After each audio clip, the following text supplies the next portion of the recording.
By now I'm sure that you know that Swatch has announced its collaboration with Blancpain, and they're releasing 5 new models of what they have called the Blancpain Swatch Scuba 50 Fathoms. It will be released worldwide on the 9th of September, and this watch gets me at the same time very excited and it makes me very scared. I will explain why in this video.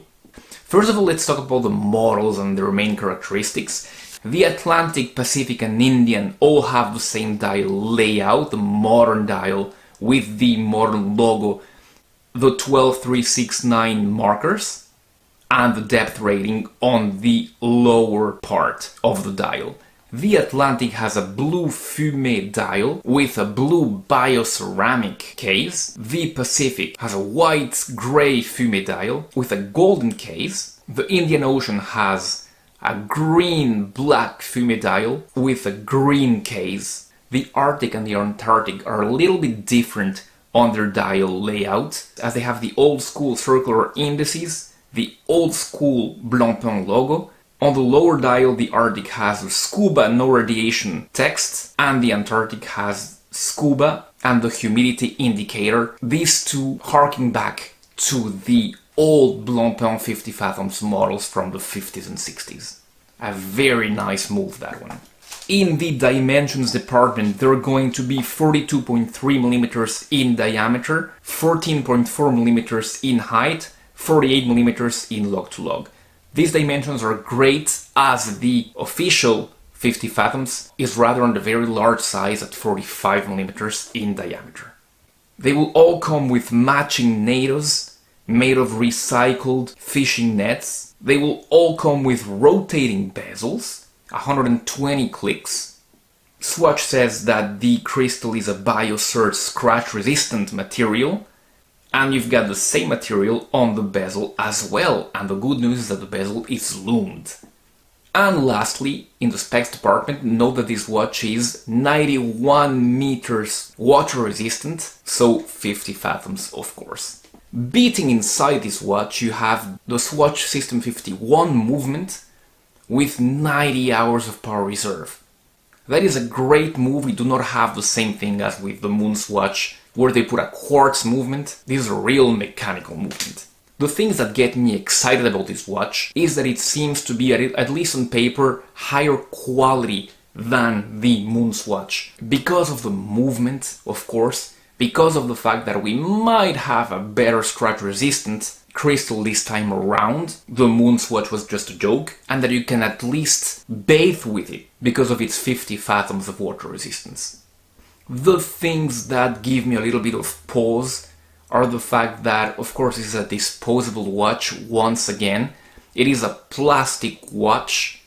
We all remember all the debacle about the Moonswatch, those versions that were leaving marks on people's wrists. I really hope that Swatch has learned its lesson. And of course, the thing that gets me the most scared is all the hype train. We're just going to be talking about this for months and months. People are going to line up. And this whole watch, whose aim was to take a luxury watch and make it available to everybody. If it is like the Moonswatch, it's going to be all the way around. It's going to be a very elitist watch, unavailable to 95% of people who want it. So completely missing the purpose, sadly. What happened with the Moonswatch left everybody with a sour taste, or at least me and many people in the community. Swatch lied about the fact that you could get it online, then said that you couldn't.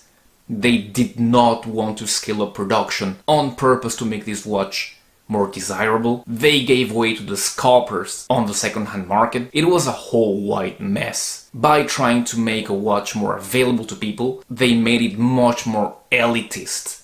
You could easily go into an Omega boutique and buy a Moonwatch if you had $6,000. You could not, and you can even now most of the time not go to a Swatch boutique, have $260 and buy a Moonswatch. And let me talk to you about the options that you can have if you do not want to ride this hype train. You have, of course, the little darning Seiko 55 Fathoms. That watch was widely available a few years ago, now they have stopped production. Some versions are modded to resemble even more a Blancpain 50 Fathoms.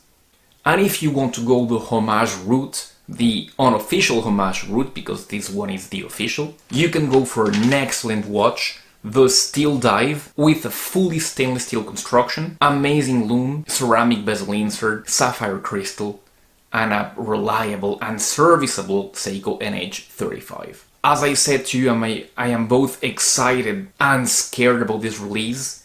I guess we'll see on Saturday how things go. Know, of course, that this watch is not worth a $400 asking price, of course, but as long as you know that, even on the Swatch catalog, there are the stainless steel irony watches with the System 51 movement that cost $200.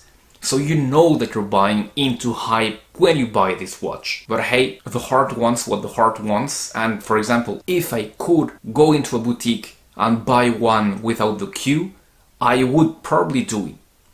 Thank you so much for having watched the video. Don't forget to subscribe to the channel if you have not done so for more news and reviews on affordable watches. Don't forget to check the review of the Moonswatch that I did. I'll be seeing you on that or on the next video. Goodbye.